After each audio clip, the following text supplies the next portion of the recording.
Welcome to Insane Productivity with Mortgage Coach Mastermind call. We've got some awesome leaders on the call today. We've got Todd Bookspan, the man, the myth. He's always here to lead. So Todd, thanks for making it. Pleasure to be here.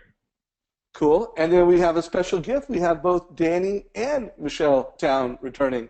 So for those of you that don't know both of them, they're both among the top 100 loan officers in America. They both have gone deep with Insane Productivity, and they both love giving back and making impact as leaders in the industry. So Danny and Michele, thanks for making it here on the leadership side of things. Thanks for having us. Thanks for having us. Yeah, no, it's always good. So last week we talked. I mentioned to everyone that we're going to be opening up the Insane Productivity program with a mortgage coach, just on an ongoing level. We're not going to do big events with Darren. I mean, Darren's still going to come in, and we're still going to do events. But in the past, we've always only opened it up in every 2 or 3 months.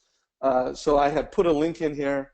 If you want to have a team member sign up for Insane Productivity, if you want to share it with a mortgage friend, there is a link in our Facebook group. Feel free to pass that along to anybody you want. I put a post in here this morning.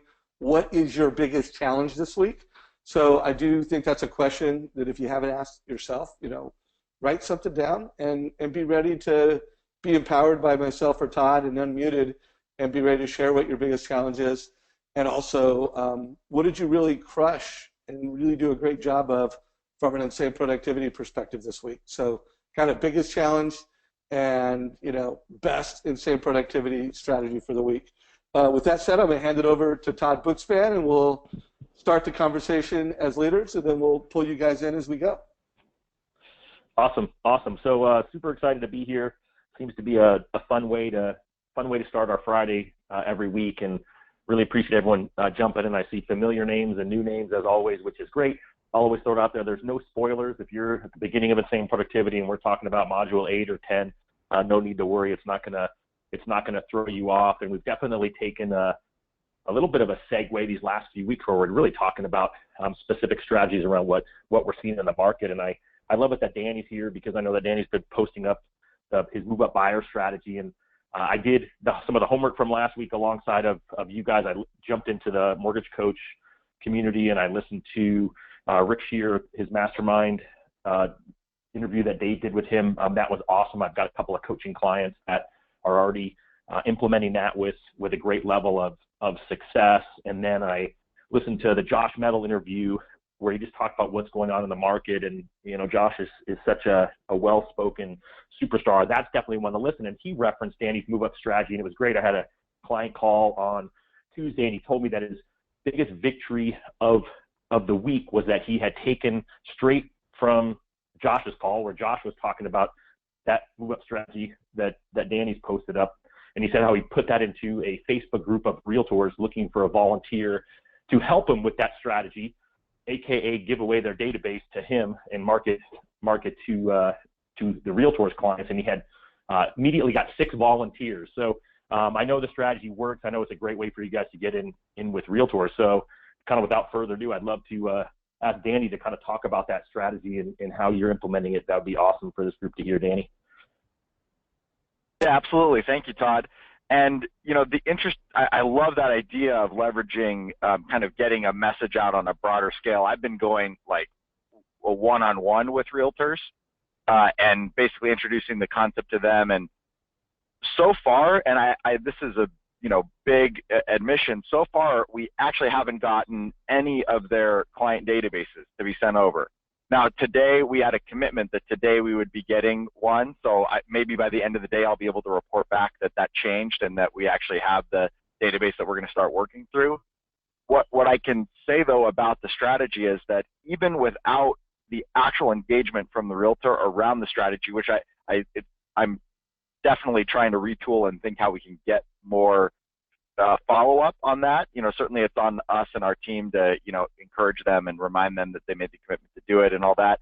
But even without them executing around it, which is going to be a game changer for their business and ours once it happens, just having the conversation and demonstrating that we're thinking from their perspective, that we are listening to the fact that the realtor pain point is lack of inventory, and that we're trying to be empathetic to them and creative around their problems, not just asking them for their business, that right away changes the tone of the conversation.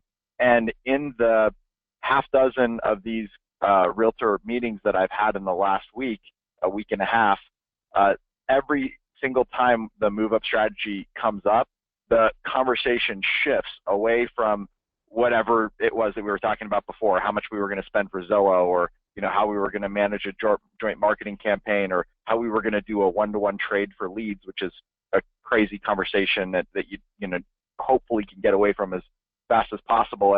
And then the move-up strategy is a gateway into the conversation about building business together and creating a new joint pool of clients that aren't owned by us or them, that you have that feeling of that trading mentality that seems to be really prevalent right now out of the marketplace, and you get to a place where you're truly growing business together as partners.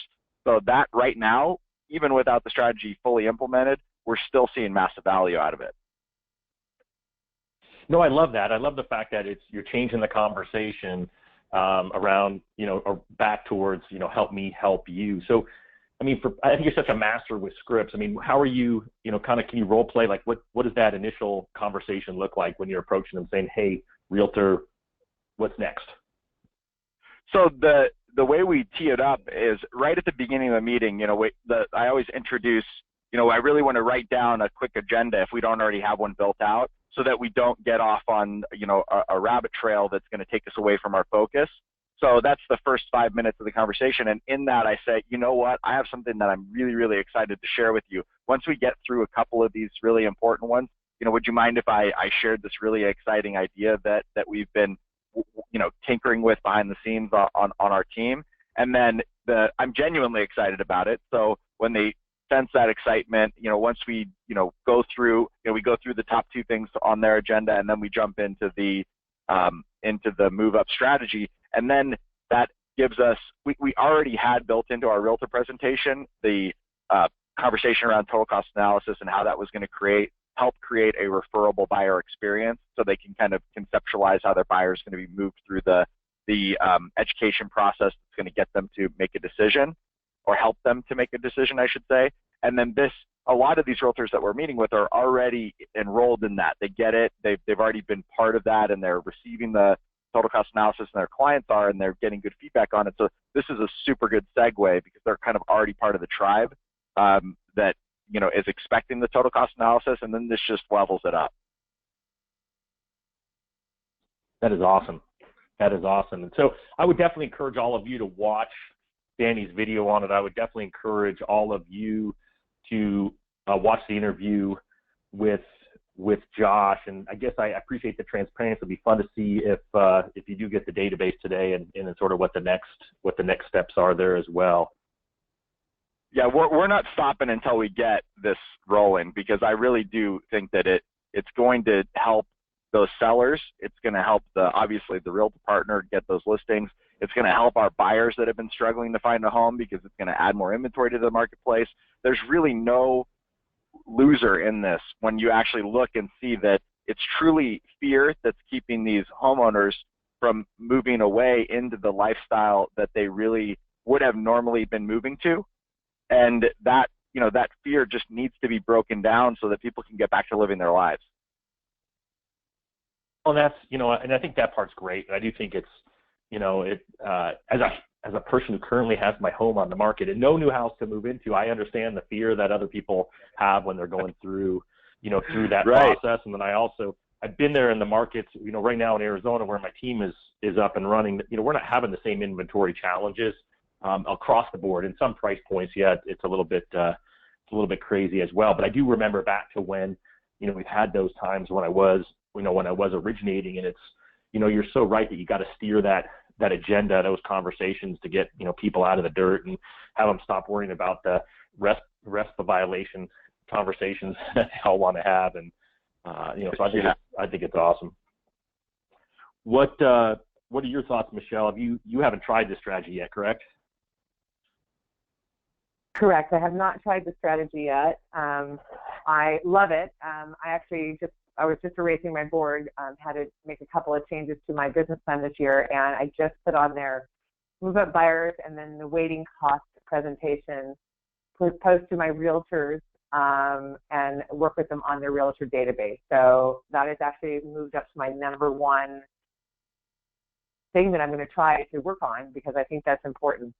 I think that you've got a great idea, Danny. That's just fantastic. So I love listening to you. Well, I think the key too is it's just shifting that conversation, right? And it's how do we keep ourselves busy as loan officers and keep our teams busy at times where, it's not a refi market. There's not a ton of transactions going on. And so I think anytime you can come up with alternative ways to generate some activity that's going to generate business, whether it's now or in 90 days or in 6 months, I think that's huge. Yeah, I want to weigh in on a couple of thoughts there. So, first of all, I do think the move-up buyer is the best of all, because it really demonstrates a few things that, there's like science taking place. One, you're demonstrating that you have their best interest in mind, which is a key criteria to trust. And two, you're demonstrating that you have extraordinary knowledge above and beyond other mortgage professionals. And just from like a science of influence perspective, when you can, without saying it, just demonstrate, I have your best interest in mind, and I'm pretty much the smartest loan officer in your market that you've ever talked to. And when you can just demonstrate that, it changes the game. So Danny, that's part of what's happening is they're just like, holy shit, this guy knows his stuff, and is able to present it. So, obviously you want to get the database, and again, there's influence, they're impressed, they're referring you more business, you've changed the conversation. And now, like I've talked about it over and over, and I don't know if I've talked it much in this call, but the challenger sales process, where, that is the sales process of the best salespeople in the world in and outside of the mortgage industry. They, tailor, they teach, and then they control. And like right now, you're in that leadership, that control part of the sales process, where you just gotta, it's almost like managing a project. You don't want to be that kooky project manager that's unsensitive to other priorities, but yet you want to be that project manager. It's like, hey, we agreed we're going to do this. What's the next deadline? What can I do to help you? You want to be that great project manager to get this project into market. And by the way, realtors will appreciate that. Great people that are successful, they all know that getting stuff done is, just requires people to follow up, not forget, and gracefully get it done. So, Danny, please keep talking about this strategy in this call. I do want anybody else who's doing this or who has had a realtor conversation, do raise your hand. We would love to hear your experience, and even if it's a bad experience, even if you talk to a realtor and they didn't get it and it was it was a train wreck. Let's talk about that. Let's kind of learn from our challenges. I don't know if anybody else on the call follows Sheryl Sanborn, the COO of Facebook. Todd, do you follow her by any chance? I probably should. I've read her book, Lean In, and I've given it out a bunch of times. And my team, ironically, has a big women's event that we've done for the last 5 years. That's kind of was sparked by her. But no, I don't follow her. I guess I will put it on my list of things to do when we get off this call. Yeah, well, she interviewed this author the other day, and I was just in between meetings, I was listening to it, and it was called, I think it was called Extreme Candor. The name of the book was Extreme Candor, and they were just talking about this one thing that they do all the time is in a group is talk about the biggest, get in a group setting, end of the week, everybody, what was your biggest mistake? And they talked about just creating a culture where there was that type of vulnerability around, hey, don't worry about sharing your biggest mistake because we're all friends here, and we'll help. So anyways, it was a really cool. It was just like a little 10-minute. I think it was Sheryl doing one of her, her little live interviews with an author. And anyways, that whole concept of what was your biggest mistake this week, I think is super cool. And I hope our community, we could have that kind of conversation with each other. So be ready. We're going to call you out at some point in the near future to go through that. Hey, That's Danny. an awesome idea. Dave, why don't you share, Dave, what was your biggest mistake this week? Give me a minute to get back to you on that one, Todd. So everybody else got a warning. But I'll come back. I'll man up on that. I was thinking about my own while you were saying that, but before someone called me out on it, I figured I'd call you out first. Well, I mean, it was a little mistake at lunch yesterday. I was, I beat myself up afterwards. So I spoke at this event. I was tired. I had other meetings to go, and I ate the chocolate cake for dessert. So, that was pretty big. I paid for it all day yesterday. No, but I'll come up with something good before this party's over. Well, by the way, Todd, what was your biggest mistake this week? I don't know. I'm thinking about it. I'll come up with something. It actually wasn't. It was probably something I did with my daughter, where she told me I was an idiot. I don't know that would be the word that she would use, but she would look at me with that look like I was an idiot. I've got 3 daughters, and my 14-year-old is the only one still at home. The other 2 are off at college, and so she and I spend a lot of time together. It's a lot of fun. But I normally say something somewhere that embarrasses her, and then I get that look like, Dad, seriously. Yeah, well, without going on too much of a rabbit trail, that's our job, to embarrass our teenagers. All right, so some of you should raise your hand and talk about your mistakes as well. That would be fabulous. But actually, more so, we'd love to learn from the great stuff you did. And I failed to mention that up front, so I'm glad you did, Dave. That you guys, we would love people to raise their hands, so we don't have to randomly call and empower you. That would always be a great opportunity to hear from you guys, because as we do, we always grow more. I'd love to ask Danny, since you saw Darren live last week, did you have any big takeaways from something different, or maybe he was doing one of the topics that you've already become an expert on with him? It was so awesome to see him in person, and if anybody on this call hasn't done that, I highly recommend seeking out one of Darren's live seminars, so you can actually see the engagement that he creates with a live audience. It's amazing. But it was really more of it was an insane productivity message, and actually it was an insane productivity message with a little bit sprinkled in entrepreneurial roller coaster, which talks about the pendulum of success and failure, and how in order to create massive success, you have to seek out massive failure. Basically, that's the only side of the pendulum you can control, is how often you seek out misery and rejection and trying new things, stretching yourself, and the more you put the pendulum over into that direction and get out of your comfort zone and take risks, which very oftentimes will end in a result that you weren't hoping for. That's the only way to get the pendulum to swing the other way. And he also talked a lot about really kind of taking the insane productivity message and for the audience, which was the audience was only loan officers for the company that I work for. He talked a lot about kind of monetizing the tasks that you put in front of you every day, and think about how much your checking emails really costing you, and if you could hire somebody to do that job, how much more productive you could be if you really leverage that time. So it was awesome to see him. Yeah, that's great. I saw when Dave posted up your picture there, I was a little jealous, I won't lie, that you're out there seeing him live, because I agree with you. When you can see him live, it's, we obviously love watching him on video, but when you see him live, it's just definitely inspirational, gets you to move. For sure. Look at Darren, even in Hawaii, he's still wearing a suit. Oh, yeah, yeah. I was a little bit banged up that morning, I'm not going to lie. You look good, but hey, that's Darren, man. He is always buttoned up and ready to roll and impress. So, Michele, anything, knowing some of the dialogue we've had here, anything else you want to add before we just start going round robin and empowering people? Sure. I'd like to circle back a little bit on what Jen had talked about last week, which was getting a little bit more personal with our realtors and personal with our clients, letting them know the human side of us. Last week I had to leave a little early to go do a presentation in front of 35 realtors, and it was an incredible experience. But what was funny to me, or ironic, it was a 45-minute meeting. The first 15 minutes was business about how we can help them, blah, blah, all the fun stuff, our advance approval. The last part of that, the last 30 minutes, was all going around the room, kind of introducing, finding out what each of them likes. I just kind of asked them, hey, can you, let me know what's your one goal in life, not business related? Because I wanted to, and I jotted everything down. I had my little, I don't tell them, but I was tape recording the event because I didn't want to be rude and take notes.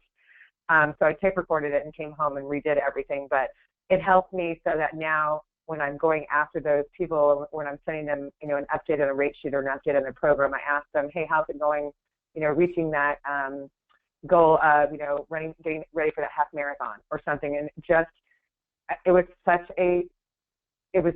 I watched the psychology of the room shift as soon as we started talking about personal stuff. It was incredible. People want to tell you about themselves. And I think that will help you. And it's something I'll share with you. One of the things my team has implemented, and it's not my idea. I got it from somebody at our sales rally. We go and get that Bernstein's Moving book. It's a little book you can buy on Amazon for, I think, $8. And every time a borrower gets approved, and they have children, we send them that book. And we address the book, attention, the child's name. So it comes in the mail to the child, and we say, please read this with your parents. It will help you with the move. And it's just, they're loving it. And it just, again, shows that this isn't about sales. This is about coaching. This is about something more than just selling a loan, selling a rate, selling anything like that. That's not what we do. And it makes me feel better. I don't know if it makes them feel better, but it sure makes me feel better. That is awesome. I think that's super cool. Go ahead, Dave. No, again, that whole thing, people don't care how much you know until they know how much you care. And it is so true. And, especially in the mortgage business, we're so busy trying to do units, trying to close loans, trying to solve problems. That was always, again, I haven't been a producer for a long time, but that was always really tough for me to just kind of stop, care about these people as a human, get to know them as a human, and that's super powerful. And then hearing someone that does the kind of volume you do and the kind of success you do, figuring out how to show how much you care, that's really impressive, So let's call on some folks. Michele, anything else you want to add on that before we just start unmuting some folks and calling on them? Yeah, let's start empowering a bunch of people. Yeah, and remember, folks, you can ask questions in GoToWebinar. You can type them out. You don't have to speak up. Bliss Sawyer, I'm just gonna start in alphabetical order, and you can answer whatever question you want. What was your best insane productivity strategy? What was your biggest mistake? What was your biggest challenge? What would you like to share, and which question would you like to answer? There's so many. Okay, so I think that my biggest strength is also turns its head and is my biggest challenge, right? Because I'm very disciplined, and I have certain tasks that I know if I do them consistently, it's my phone call and my text and my lunches, and my time for brainstorming, my jam sessions. When I do those consistently, it just starts to feel like the deals just fall into my lap. So then the deals fall into my lap, and then obviously I need to service those, and I need to push those into my processing system. And so then I start to slack off on the things I've been so disciplined at. And so what I'm trying to make sure I do now is all those little things, the phone calls, the texts, making sure I've got some lunch appointments, because that's what gives me business. So even when I get busy, I need to make sure I'm doing those. And it comes down to planning. So this Monday I was out of town, and I got into the office Tuesday, so I hadn't done my Sunday evening planning that I kind of took from Darren Hardy. And so I don't have my little printout, right? I have my own little system, and it has my little check boxes on it for my lunches and my phone calls and my texts. And I'm like, well, I'm not going to do that because it's crazy busy. I've got like 6 apps I'm working on. And here we are Friday, and I realize I really still could have done very easily those little disciplines that don't take that much time. But because I didn't, I made an excuse for not being organized and kind of being busy and missing the first day of the week. But I'm really seeing in hindsight, it would not have taken that much effort to do it, and I should have. So that's my thing. Coach Todd, I'll let you kind of run with that. Oh, you want me to be the one who you know, it's funny because I've been talking about it. You know, in my world, I call it the weekly planning meeting, and it's funny because I always do believe that, you know, that's the biggest challenge is when you miss it, is trying to pick up the pace, pick up the pieces, and then start running if you don't have time for it. How consistent are you typically with that, Bliss? So very consistent because it works so well for me. So I have my little routine Sunday evening. I, look at the past week and I have it in a Google Docs. And so then it's just really easy for me to go in and modify for the next week, my 3 big goals and the tasks I'm going to be working on. And that same sheet has my little check boxes for the phone calls and the lunches and those kind of things. And so then Monday morning I get into the office, I print it off because I was born in the 60s and I still like paper. And so I print it off because I like to keep it kind of with me throughout the week. And so by not being in my normal place Sunday evening and Monday during the day, then I just didn't do it at all. So instead of I should have just done it later, right? So then all week I felt like I was just reacting instead of being focused on those 3 big goals and making sure I still did. They're small disciplines. They're not difficult, but I just wasn't organized enough to fit all those small things around the loan applications and the phone calls and all of that. But it could have been done. It's not that I really didn't have time, if that makes sense. No, but that's normal, right? I mean, we all run into that in the busyness of life, and right, you pick up the pieces and you run on. But I love to hear that you're focusing on the big goals and the tasks, and you have a checklist. I too was born in the 60s, and I'm a paper person as well. So, I laugh. It's funny. I'm taking notes now on an iPad Pro. So I'm trying to be more paperless now, and it's really hard. But I decided that iPad Pro is how I'm trying as I'm on these calls, keeping track of my notes. It's just not quite the same. I just love the feel of paper. I know. I'm right there with you. I wonder, the younger generation, Michele and Danny, are you guys paper planner people, or are you guys online? What's that look like? From a planning perspective, I have everything. All my tasks are organized through our Salesforce platform. That's how I stay organized and paperless. But when it comes to actually working loans, I still print out tax returns. I can't get away from the way I started doing it when I got into the business. So planning on digital and doing the work on paper. That's awesome. Michele, what about you? Sorry. Oh, so no, go, Bliss. Keep going. I was just going to say, I think it's really all about finding what works for you, because I've experimented with a lot of different things, and what works for me is I'm probably 70% digital with Google Docs, and of course, our loan system. But then what I like to have paper, that's what works for me to make sure it gets done. And so just experiment with different times, like my Sunday evening planning. That's what works for me. And so it's not going to, there's things about what Darren Hardy teaches in Insane Productivity that I've tried. It did not work for me. It didn't. And I know that, but I tried it, right? And then I evolved it into what does work for me. So hopefully that helps someone. Love it. I think that's big. I always think you've got to run it through your filter. I do think that Darren has so many great ideas that even if you implement a small fraction of them, most people are going to be, way further ahead than they would have been otherwise. Right. Michele, what about you? What are you going to say there, Mr. Savage? Oh, I was just going to ask Michele what she's up to. Like, how are you doing your planning? Digital versus, written up, visual. Okay, so I love the fact that you guys think I'm from the younger generation. I'm getting my AARP card this year, so I'm 49. So I'm in your era. I was paper all the way up until a year ago, April. I just made the shift. But all my tax returns, all the loan docs, all that stuff is all digital.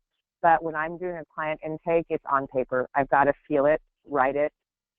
And then I transfer it into our CRM system. So it helps me remember. It's kind of like when I was studying in school, that's how I did it. I would write it down, and then I would write it down again to remember it. So by writing it down and then typing it into the system, I feel like I'm sharing a little bit better with my team because I can keep everything in my head, but that doesn't help anybody. But I do like paper a lot. I like writing. It's kind of like diarying, or if you're going to write a diary or write a journal, it feels better for me when I write it out because it's coming from pen to paper, from heart to pen to paper for me. Love it. Love it. Great feedback. So a couple things. So first of all, Bliss and Michele, thank you for taking the time and being transparent to write out your biggest challenges for the week. It would be great to have more than 2 people do that. Okay, we got a great group. The more participation we get and engagement, the better. Bliss, I'm going to put you back on mute, but if you want to raise your hand or say something else, go for it. And I'm going to empower someone else. Is that cool, Bliss, or do you have anything else to add? Nope, okay. That's great. Cool. And then Lazar, hey, great job on asking a question. You wanted to know what book I referenced. I took it and I shared it at the top. By the way, it was called Radical Candor. I mean, I personally just love that name. And then it's be a badass boss without losing your humanity. I mean, I think that's kind of cool. So I can't, endorse it other than Sheryl Sandberg, who I think is just awesome. I mean, she's one of my favorite thought leaders. And so in this little conversation, I guess it was 14 minutes, I got some takeaways and value from. So if anyone reads it, checks it out, let me know. I mean, I did buy it. I'm probably not going to get it read till June, even though I'm going to have it laying around my house somewhere. But anyways, 2 thoughts. Please share your biggest challenge. And then Lazar, you know all the questions that we have going on today. Go ahead and answer one of them, and is there anything we could do to help? I have unmuted you, Lazar. All right. Going once. Okay, put you back on mute. I'm going to try unmuting Scott Morrison. And Scott, do you have an answer to the one of questions, or is there a way that the leadership group on the call today can help in some way? My biggest challenge this week? Sure.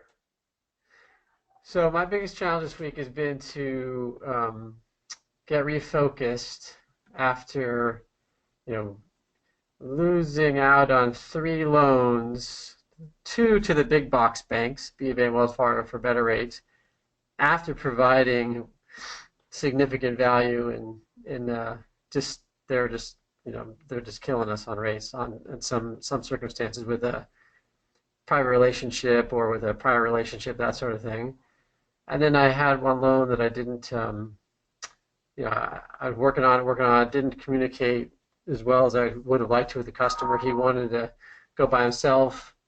He got some other guy to do it by himself by closing a line of credit, which he didn't indicate he wanted to use. But anyway, I beat myself up on it a little bit. So my biggest challenge this week has been kind of recovering from the disappointment and moving on quickly from missing out on those, that type of business. $2.5 million in loans. It's kind of a kick in the gut, but it happens. I've been doing this a long time, and just got to recover more quickly, and move on to more positive things, and get back on the phone and generate, make calls, and be positive. Honestly, those things are going to happen, and that hadn't happened to me for a long time. And as soon as it came up in the group a couple weeks ago, I'm like, wow, God, I feel pretty good because felt like I've been bringing a lot of value through a Mortgage Coach and providing great service, and then it's got to root it, just a reminder of you got to keep working hard and stay positive all the time. Yeah, well, hey, first of all, my condolences.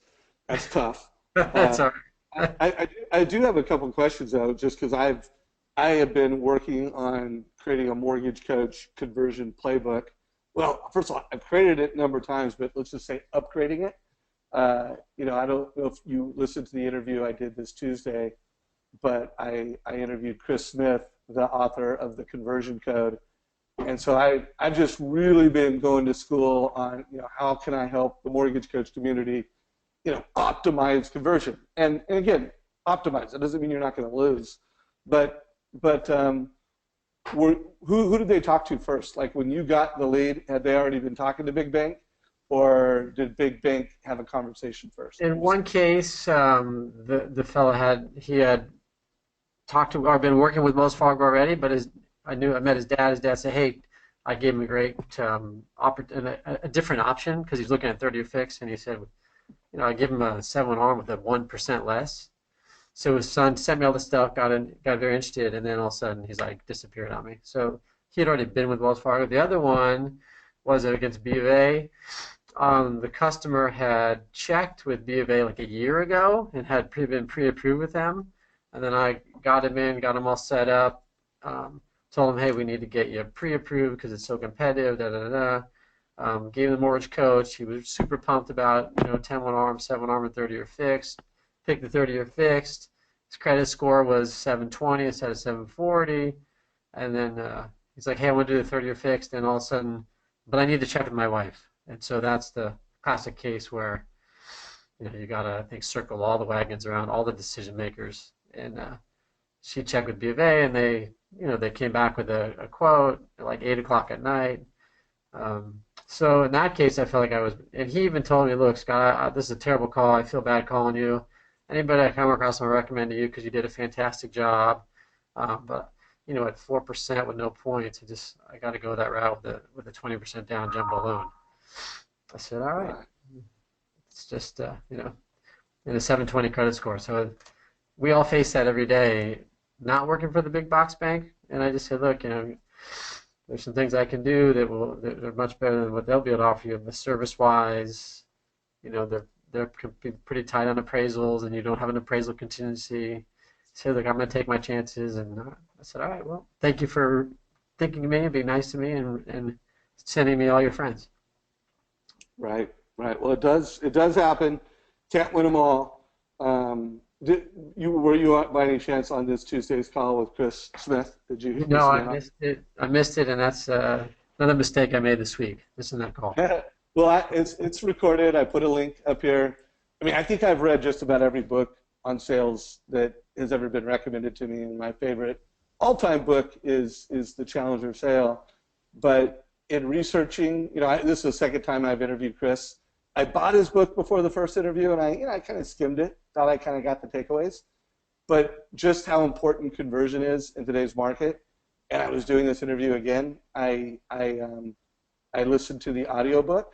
I didn't listen to the whole book. I listened to the chapters on conversion, and I have to tell you guys, it was unbelievably good. Don't want to say the best book on conversion ever, but it probably was. I hate giving something like best ever, and he really knocked it out. Like in that 1 hour interview, I listened to about 3 hours of a 6-hour audiobook last weekend, and he netted out a lot of it in that 1 hour interview that we did. So again, I don't want to say we could have saved one of those 2 loans because there's a lot of reasons why people go with someone else, and when there's a 0.5 point difference in rate, that may be you may not be able to overcome it.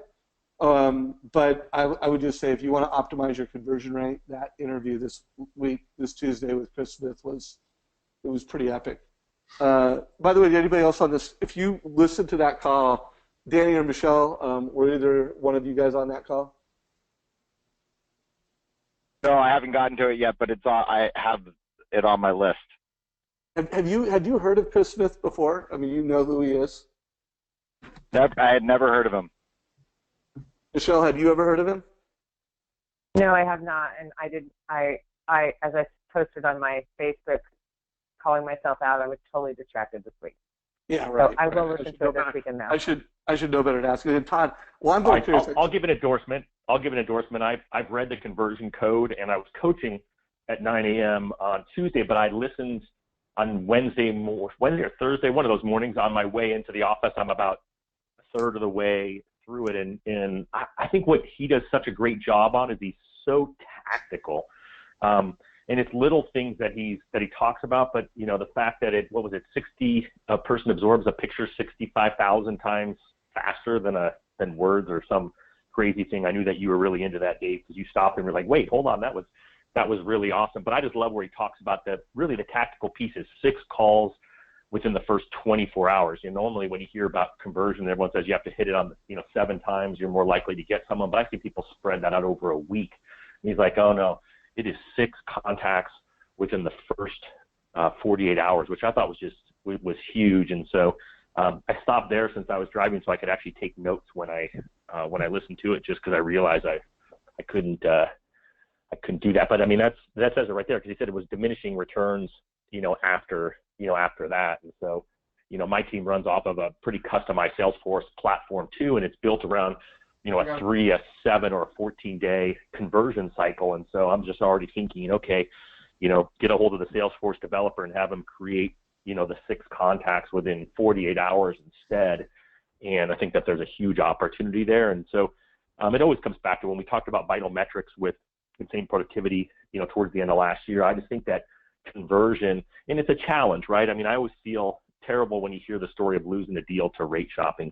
And those are ones where I think it's inevitable. Everyone's going to have that happen. But I see more often that the opportunities that loan officers are missing is converting the lead. They call once and then don't ever follow up again. Or, they call once and the person says, hey, I'm busy, I'll call you. And then, so they're just waiting for the phone to ring. They don't actually make the other follow-up call, or they get the application. They don't get what they need to get the pre-qual issued, and then they just don't ever follow up. And so, I think Todd Duncan always said, if you don't follow up with them, they won't follow up with you. And, conversion is one of those areas where right now I'm hyper-focused with my clients and actually with my own team of really trying to increase each of those conversion points. And so absolutely we'll be finishing that Christmas interview. I think it's a great opportunity, because it's just the little things, what do you call the double-double, where you call them, they don't answer, you hang up and you call again, because then they don't think it's a robocall and they actually think it might be important. I've fallen prey to that a couple times with salespeople. It always makes me mad, but because I always think it's my kids and it's an emergency. But I didn't get this far. I didn't get here to this piece. I got to the other. Actually, maybe I got to this part. This is where I stopped, where everything was all acronyms, and I thought, all right, I better stop, because I can't write this and drive. Yeah. Well, I'm going to create a bit of a playbook out of it. I got some takeaways. Another one, he calls them burst. So, he talked about speed to lead, and, just completely made the case on, a big percentage of the time, first to market wins. Again, this guy worked for Quicken, at one point. He was one of Quicken's top sales guys. He's really well known in the real estate space. He owns a company called Curator. So you guys may have heard of his company Curator. He's got, hundreds of top agents that subscribe to that platform.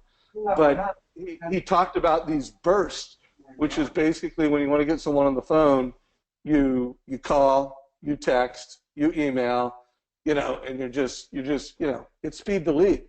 And anyways, I just would throw it out there. Make sure you check it out.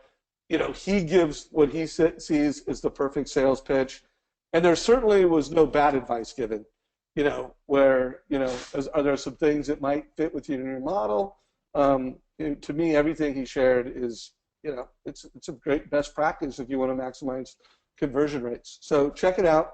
I am going to kind of reposition, instead of saying an important call, I would love to know from this community, what is your biggest takeaway? We're in a market with low rates and low inventory.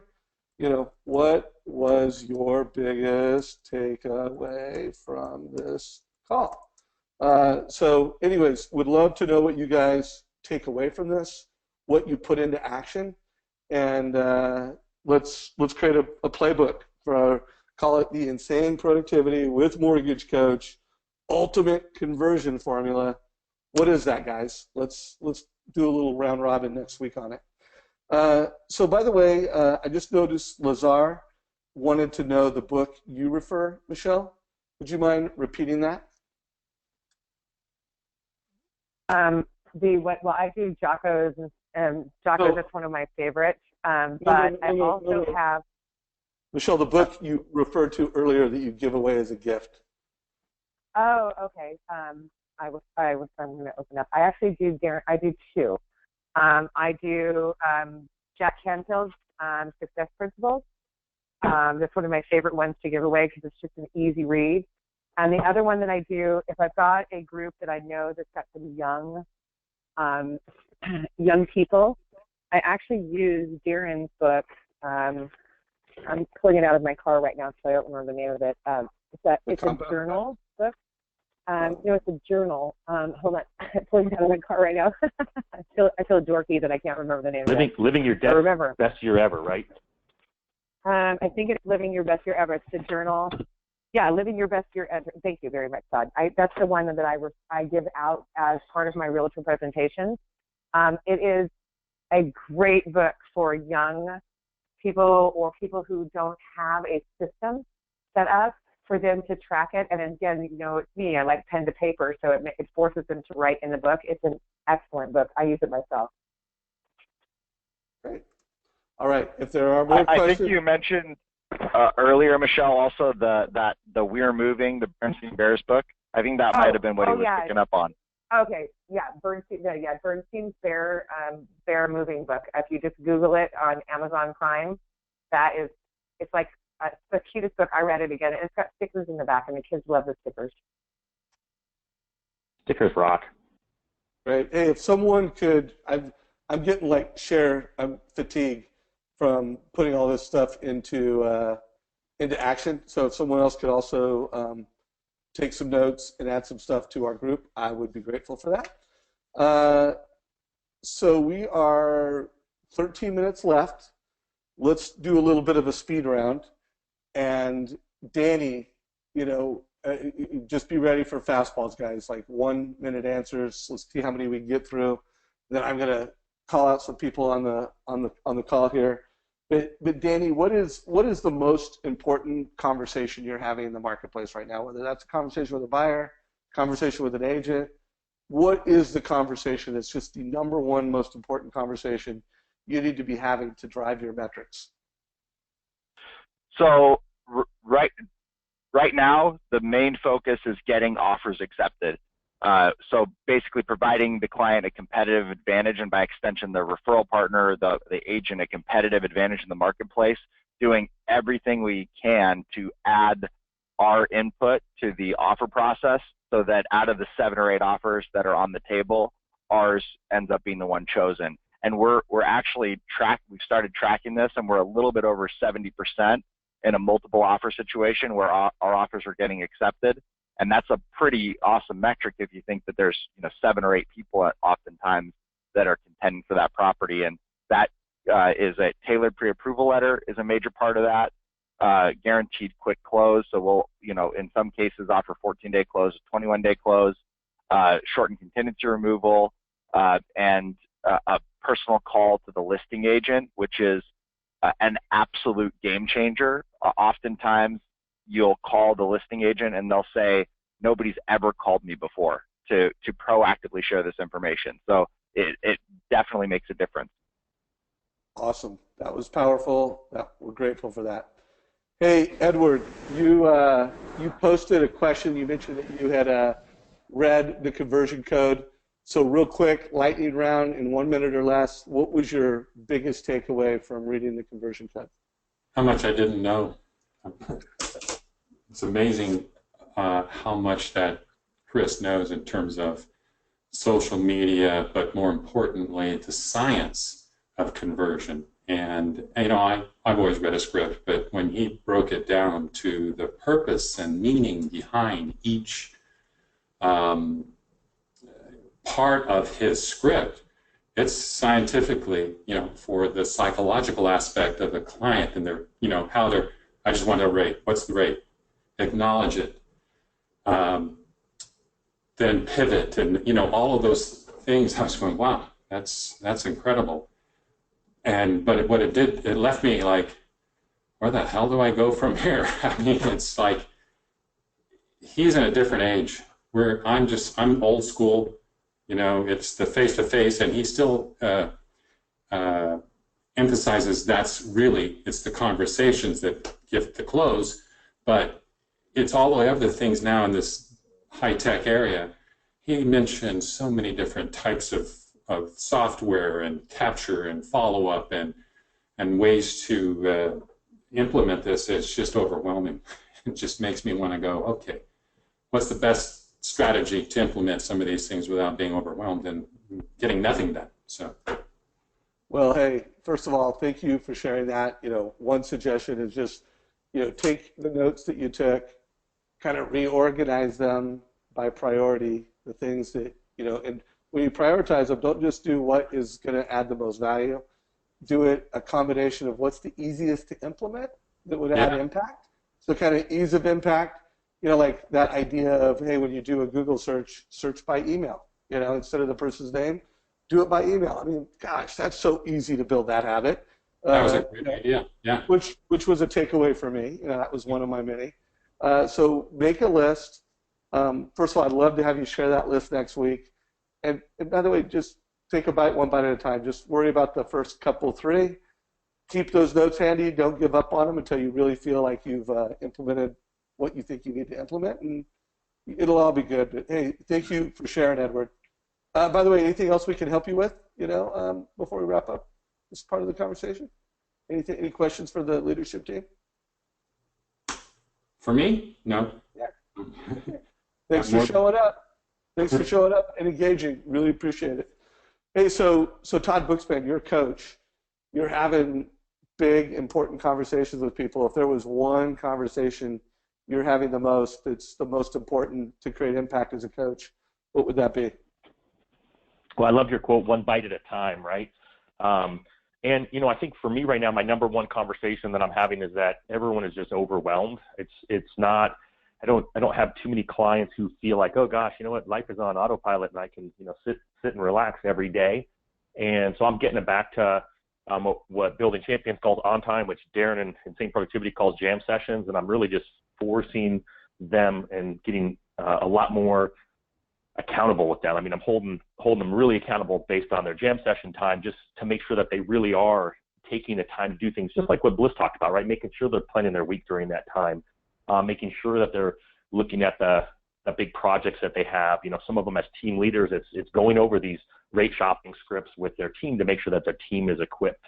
And really, it's what I love about this call is that the challenges that we're addressing here as a group, and we're getting some great brain power talking about, is what I'm seeing in a smaller level, individual to individual to individual, and in the end, it's just so many people are busy being busy, and so if you can get out of that busy being busy, and I love the fact that you've opened up Insane Productivity, because you can. I said it last week. You can't go on a Darren site and buy it. And so the fact that you've got it available for people right now every day I think is great, because it's just one of those things that I'm continuing to pull from in my coaching every day. Love it. Love it. So Michele, what is the most important conversation you're having every day? And by the way, what it was last week might be different in the coming week. So, in the coming week, what's the most important conversation you need to have to drive your goals? The most important conversation that I'm having with, I'm having the same one with Danny that Danny has, which is we say, please, we've got to tell the listing agent, we've got to show them that we can close in time. We want to make sure that they're going to take your offer on top of the other. But since he's already talked about that, my next most important one is with my clients who want to wait. I am really using the mortgage coach to show them what waiting is going to cost them, and it has a significant impact when they see it in writing and they go, oh my gosh, you're kidding me that the same house is going to cost me $200 next year and I'm going to lose, $50,000 in buying power. Oh my gosh. And it really spurs them to, take a look at buying now versus waiting another year to save $5,000. Yeah. By the way, that has come up. I've been asking that question to top producers because knowing how challenging it is in the market right now, part of my role is just, ask that question, record it publicly. And when I talked to Jeremy Forcier last week, the conversation turned into, how is he managing his, I think he said 182 pre-quals. He's got a lot of pre-quals, people that are pre-qualled ready to go. And how does he keep them? How does he not lose them? How do they not get buyer fatigue? So, by the way, I had that interview. I feel like I have fire hosed you guys with a book, a video. There's a lot of stuff. So just pick one of the things that you think would be most valuable to you. I'm not even going to share this one because I feel like I've already thrown enough stuff into our Facebook group. but it really is a good conversation that I had around, buyer pre-qual experience. And Michele, it sounds like that's an important one. So as we wrap up today's call, one push I have to everybody on the call, this is a valuable group. I dedicate time to be here every Friday, and personally, I just get rewarded by the takeaways I get. The people that show up, Danny, Michele, Todd Bookspan, and, every person that raises their hand and engage and share something, I learn something. So I'm well rewarded, but I am greedy. I want more people showing up. So first of all, would love for you to urge, connect with other Insane Productivity friends, and hey, remind them, hey, are you coming? Hey, make sure you're there. So if you have made a connection, help us get more people to show up every week so we can have more engagement. If there's a way that I'm reminding you that could be better, like so that sometimes I have people tell, oh, Dave, I just forgot. Well, so we send you an email. But is there something else we could do to remind the community to show up? Let us know, because we want this to be an incredibly impactful hour every Friday. I really only have two things that I focus on Fridays. A long time ago, I learned from a good friend, Bob Bodine. He wrote a book called The Power of Who. Calls it Who Friday. I try to really be intentional around just calling people that I care about, for half the day, and spending half the day just talking to friends, and sometimes that means calling a high school friend. And now I have adopted that, I'm doing Insane Productivity every morning to prepare for this call and to do this call. And so it's part of my personal rhythms. So let us know what we could do to get more Insane Productivity community to show up and have more engagement. And with that said, I'm going to turn it over to you, Todd, to wrap it up and close out today's call. All right, so quick 2-minute wrap up. First off, thanks to all of you for being on the call today.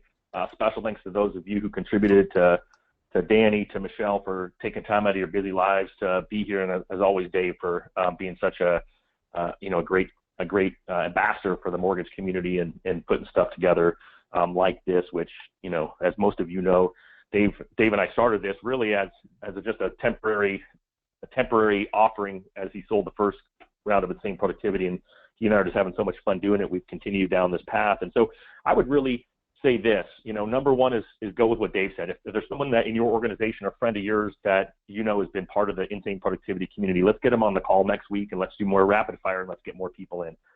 Number two is I would just take a minute when you get off this call. I would do a full jam session, at least 60 minutes. But if you don't have that much time, at least just write down your top 3 takeaways and figure out how you can implement those takeaways into your practice going forward.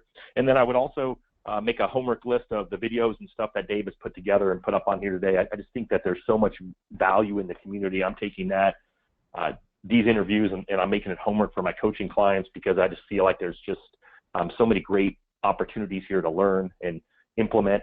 I liked it. Josh Metal on his interview called it swipe and deploy. So I've tried to start saying that. I used to say swipe and adapt, but I don't think that adapting isn't anything if you don't deploy it. And so there's so many great things there. And then I would just be ready to come next week with some great content, and really let's just make sure that we continue this, keep this community alive, keep everyone here super fired up. And I know I'm going to continue learning, and I'm going to continue bringing it, and I'm just appreciative that we've got other voices from all of you, and from Danny and Michele. And in the meantime, if there's anything any of us can do, reach out to us direct, or certainly keep posting in the Facebook community. I just think that we've got so much power in this community, and I want to see it continue to thrive. So I appreciate you all being here. Any other last words, Danny, Michele, or Dave? Danny, any last words, buddy?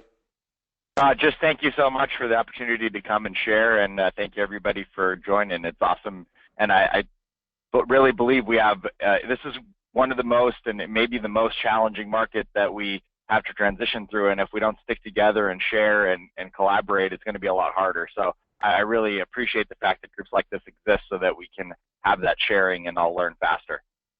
Love that. Michele? Everybody take the weekend off, enjoy life, and start again on Monday. Awesome. Well, hey, I have one last thought.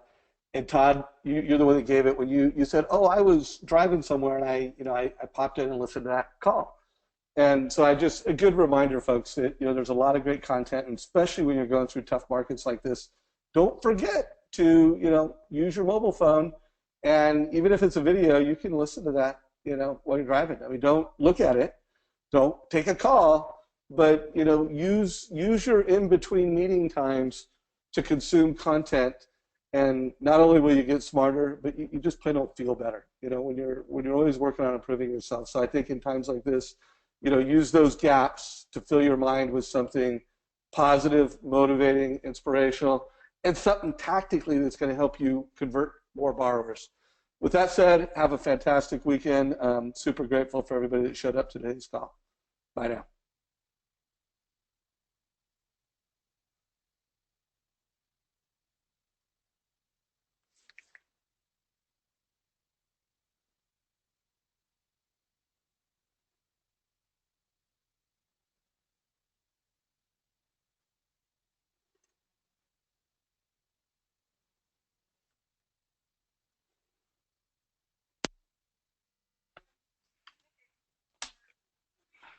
I just finished, my webinar.